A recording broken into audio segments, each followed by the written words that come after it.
Halo, selamat pagi anak-anak Pak Guru di kelas 11. Pak Guru percaya pasti kabar kalian bersama keluarga senantiasa sehat karena dalam perlindungan Tuhan. Pak Guru juga berharap semangat kalian hari ini untuk lanjut pelajaran kita tentang fisika pun masih terus meningkat ya, supaya kita dapat belajar dengan baik. Nah, hari ini kita masih akan lanjut unit kita tentang fluida, khususnya pada fluida dinamis. Oke, nah hari ini di dalam video yang Pak Guru buat ini ada 4 bagian yang kita akan lalui. Yang pertama adalah well assignment, yang kedua yaitu learning objective, dan bagian yang ketiga yaitu about the topic atau topik kita hari ini. Dan seperti biasa bagian yang keempat adalah task atau tugas dari Pak Guru. Nah, oke, sekarang kita akan masuk ke dalam bagian yang pertama. Bagian yang pertama yaitu well assignment. Apa tugasnya hari ini atau pembahasannya hari ini.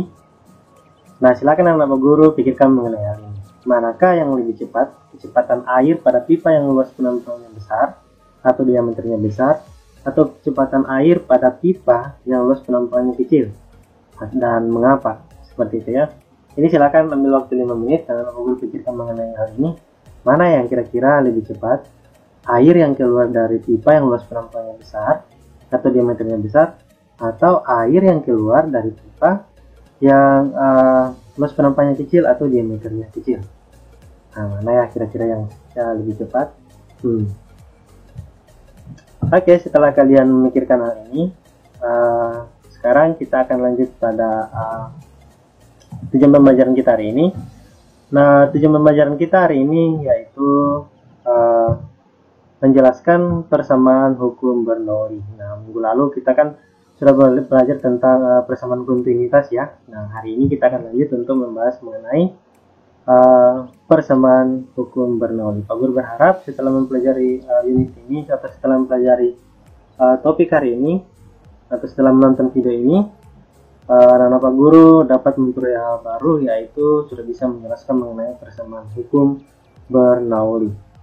Nah, hukum Bernoulli itu seperti apa? Sekarang kita masuk dalam bagian yang ketiga, yaitu topik atau materi kita hari ini. Nah, ini secara singkatnya saja ya. Daniel Bernoulli ini dari tahun 1700 sampai 1782. Beliau berasal dari Swiss.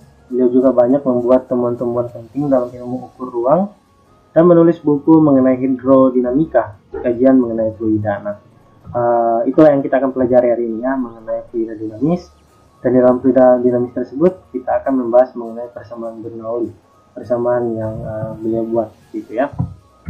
Oke, lanjut. Hukum Bernoulli membahas mengenai hubungan antara kecepatan aliran fluida, ketinggian dan tekanan dengan menggunakan konsep usaha dan energi. Nah, yang Pak Guru mau garis bawahi di sini adalah, Pak Guru perhatikan bagian ini ya. Hukum Bernoulli membahas hubungan antara kecepatan, berarti kita akan bahas mengenai kecepatan atau V ya, dan ketinggian atau H, dan tekanan atau P ya dalam pembahasan kita hari ini. Jadi inilah yang kita akan bahas dalam hukum Bernoulli, dan yang paling penting juga yang Pak Guru berharap kalian tidak lupa adalah konsep usaha dan energi. Wah, ini kalau dalam topik Pak Guru ini kami sementara pelajari di kelas 10 saat ini, konsep usaha, energi, dan daya. Pak Guru berharap kalian juga sudah pelajari bagian atau materi ini, dan kalian tidak lupa karena hari ini kita akan pakai atau kita akan menggunakan persamaan ini atau konsep ini untuk mempelajari hukum Bernoulli. Nah, lanjut. Ini Pak Guru kasih sebuah bayangan ya, atau ilustrasi seperti itu. Sedangkan ini ada sebuah pipa seperti ini ya. Nah, kemudian pipa yang pertama ini atau ketika air masuk pertama, diameter pipa ini lebih besar ya, seperti itu. Kemudian air mengalir dengan kecepatan V1 dari pipa ini ke V2 di bagian ini ya. Di bagian gambarnya akan seperti ini. Pertanyaannya sekarang adalah, menurut anak Pak Guru, manakah yang lebih cepat? Air yang mengalir di V1 atau air yang mengalir keluar di V2? Nah, anak Pak Guru jangan lupa, semakin luas atau semakin besar penampang pipa yang dilewati oleh air, maka kecepatannya juga akan semakin kecil. Ini kita bahas dalam pertemuan minggu lalu di dalam persamaan kontinuitas. Kita membahas mengenai semakin besar luas penampang suatu pipa, maka kecepatannya juga akan semakin kecil. Tetapi apabila luas penampangnya semakin kecil, maka kecepatannya juga akan semakin besar. Jadi kalau ditanyakan mana yang lebih cepat, P1 dan P2, maka jawabannya adalah P1, P2 yang lebih besar seperti itu. Karena luas penampangnya semakin kecil, diameternya kecil, maka juga kecepatan air yang keluar semakin cepat. Nah, sekarang kita masuk dalam energi. Jangan lupa tadi membahas mengenai hukum Bernoulli, maka kita akan bisa jelaskan menggunakan konsep usaha dan energi. Tapi kita pertama bahas di energinya, gitu ya. Energi kita akan lihat pertama di energi kinetiknya. Nah, kalau Pak Guru masih ingat energi kinetik 1/2 mv pangkat 2 v, di sini v kecepatan ya, seperti itu. Ini nanti juga kita akan bahas mengenai volume v besar, tapi Pak Guru berharap Pak Guru tidak bisa bedakan ya, V kecil kecepatan, V besar volume. Oke, kita lihat dulu energi kinetiknya 1/2 mv pangkat 2. Nah, di bagian pipa pertama ini dia berarti memiliki EK1. Anggaplah seperti itu ya, pipa pertama dengan luas penampang ini EK1, dan di atas ini berarti EK2. Pertanyaannya juga sekarang, mana yang lebih besar, EK1 atau EK2? Coba anak-anak Pak Guru pikirkan. Nah, kalau dari persamaannya ini, kalau kita lihat persamaan ini, karena di sini massa dikali dengan V kuadrat ya, berarti ini kecepatannya. Karena kecepatan di pipa kedua ini lebih besar atau V2 ini lebih besar, maka otomatis juga kalau ditanyakan energi kinetik 1 dan energi kinetik 2 mana yang lebih besar, pasti kita bisa jawab. Berdasarkan persamaan ini, maka pasti energi kinetik kedua lah yang lebih besar dibandingkan energi kinetik 1. Nah, selain energi kinetik, kita juga akan tinjau energi potensialnya seperti itu. Nah, kalau Pak Guru ingat juga nih, energi potensial persamaannya itu M dikali G dikali H, dengan M adalah massa, G adalah gravitasi, dan H adalah tinggi seperti itu. Nah, berarti di sini juga ada energi potensial 1 seperti itu ya, dan di sini nanti akan ada energi potensial yang kedua. Nah, sekarang pertanyaannya, kalau ditanyakan mana yang lebih besar, energi potensial yang pertama atau energi potensial yang kedua, seperti itu. Nah, berarti jawabannya adalah pasti kalau dilihat dari tingginya ya. Kalau anak Pak Guru lihat, anggaplah ini tinggi H1 ya. Ini dasar, kita kita gambarkan seperti ini, anggaplah ini dasarnya. Kemudian ini adalah ketinggian pipa ya, ini ketinggian pertama H1 di luas penampang yang pertama, dan ini ketinggian yang kedua di luas penampang yang kedua. Nah, kalau berdasarkan persamaan energi potensial M dikali G dikali H, karena di luas penampang yang kedua ini ketinggiannya lebih tinggi atau ketinggiannya lebih besar, maka otomatis juga kalau ditanyakan mana yang lebih besar, energi potensial pertama atau energi potensial yang kedua, berdasarkan persamaan ini, maka pasti kita akan dapat yang lebih besar adalah energi potensial yang kedua, karena ketinggiannya lebih besar dibandingkan ketinggian yang ada di energi potensial yang pertama. Jadi ini yang kita peroleh ya, ini energinya seperti itu. Nah, Pak Guru jangan lupa hasil penjumlahan antara energi kinetik dan energi potensial akan menghasilkan energi, ya betul, energi mekanik. Nah, Pak Guru berharap tidak ada yang salah ini, energi mekanik ya. Jadi hasil penjumlahan antara energi kinetik dan energi potensial akan menghasilkan energi mekanik. Jadi di sini juga ada energi mekaniknya. Nah, di sini berarti energi mekanik 1, dan di atas sini berarti energi mekanik yang kedua. Kalau ditanya kemana yang lebih besar, pasti energi mekanik yang kedua. Kenapa? Kalau kan ini energi mekanik ini hasil penjumlahan ini ya. Energi potensial di atas energi potensial dan energi kinetik. Nah, di sini kan energi kinetiknya tadi besar, ini energi potensialnya lebih kecil seperti itu. Jadi juga itu mempengaruhi energi mekaniknya. Di sini energi mekaniknya lebih kecil daripada energi mekanik yang ada di luas penampang yang kedua. Nah, sekarang coba lihat anak-anak Pak Guru apa yang terjadi di sini. Ternyata ketika air mengalir dari bawah sini, dari luas penampang yang besar ini ke luas penampang yang kecil, terjadi perubahan energi di situ ya. Dari energi kecil, energi mekanik yang kecil berubah menjadi energi mekanik yang besar. Oke, Pak Guru ulang ya. Dari energi mekanik yang kecil berubah menjadi energi mekanik yang besar. Terjadi perubahan energi. Mengapa terjadi perubahan energi? Nah, tidak lain dan tidak bukan pasti karena ada usaha. Nah, usaha ini yang menyebabkan perubahan energi. Nah, pertanyaan sekarang, apa yang melakukan usaha di sini? Usaha ini disebabkan oleh apa? Nah, jawabannya adalah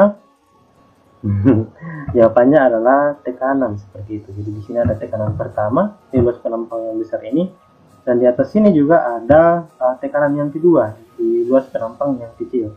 Jadi selisih antara P1 atau tekanan pertama dan tekanan kedua ini akan menghasilkan yang namanya usaha, dan usaha inilah yang nantinya akan mengakibatkan perubahan energi. Nah, itulah kenapa tadi dibahas bahwa hukum Bernoulli juga nanti itu akan membahas mengenai konsep hubungan antara kecepatan, ketinggian dan tekanan dengan menggunakan konsep energi dan usaha. Nah, kita sudah dapat ya dari penjelasan ini. Pak Guru berharap anak-anak Pak Guru mengerti.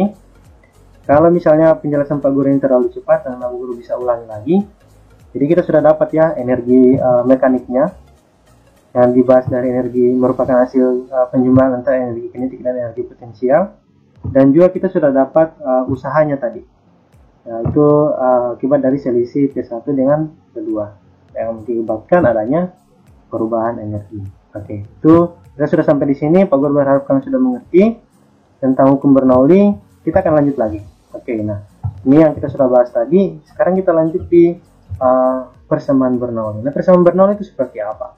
Persamaan Bernoulli itu sama dengan P ditambah 1/2 rho P kuadrat ditambah dengan P dikali G dikali H, itu akan menjadi konstan seperti itu. Jadi ini hubungannya ya. Jadi Bernoulli mengatakan bahwa hubungan antara tekanan dengan 1/2 rho P kuadrat ini ditambah P dikali G dikali H itu akan konstan seperti itu. Nah, persamaan ini bagaimana bisa menghasilkan persamaan ini, atau bagaimana menjelaskan persamaan ini? Secara singkat saja Pak Guru akan jelaskan. Kalau Pak Guru ingat P tadi itu apa? Nah, kalau Pak Guru ingat tadi P itu merupakan usaha sebenarnya ya. P atau tekanan itu mengakibatkan usaha. Jadi sama aja kalau kita pilih, sebenarnya P ini adalah usaha. Dan kalau Pak Guru perhatikan ini sebenarnya apa persamaan ini? 1/2 rho P kuadrat. Masih ingat di awal tadi di sini ya. Nah, sebenarnya 1/2 rho dikali P kuadrat ini adalah persamaan dari energi kinetik. Kenapa M ini berubah menjadi rho? Nah, itu sebenarnya seperti ini. Jadi energi kinetik itu akan dibagi dengan volume. Ini bukan ini bedakannya, ini yang volume, ini adalah kecepatan. Jadi ini tidak bisa dibagi dengan ini. Ini massa, ini volume, ini kecepatan seperti itu. Nah, karena kalau Pak Guru lihat atau ingat, massa per volume itu sama dengan, atau volume itu persamaan seperti apa? Nah, itu massa jenis itu sama dengan M per V seperti itu. Jadi kalau kita lihat di sini EK sama dengan 1/2 MV kuadrat per volume, berarti kita bisa saja matikan M-nya dengan P ini, sedang persamaan ini ya, supaya nanti berubah menjadi, kita tuliskan massa jenisnya saja. Jadi kita matikan M-nya dengan V-nya saja, karena ini adalah persamaan untuk mencari massa jenis. Kita ganti saja massa per volume ini, kita ganti dengan massa jenis. Nah, makanya jadi persamaan seperti ini. Jadi Pak Guru berharap sampai di sini mengerti ya. Karena ini persamaan dasar Bernoulli, P ditambah 1/2 rho dikali P kuadrat ditambah ditambah rho dikali G dikali H seperti itu ya. Hasilnya adalah konstan. Nah, kita lanjut.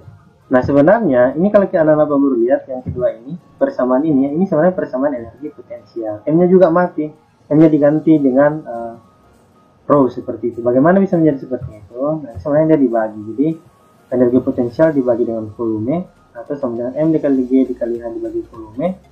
M dengan V-nya ini dengan persamaan ini lagi ya, kita ganti menjadi rho ya, seperti itu. Jadi kita ganti M per V ini, kita hilangkan, kita ganti dengan rho saja seperti itu.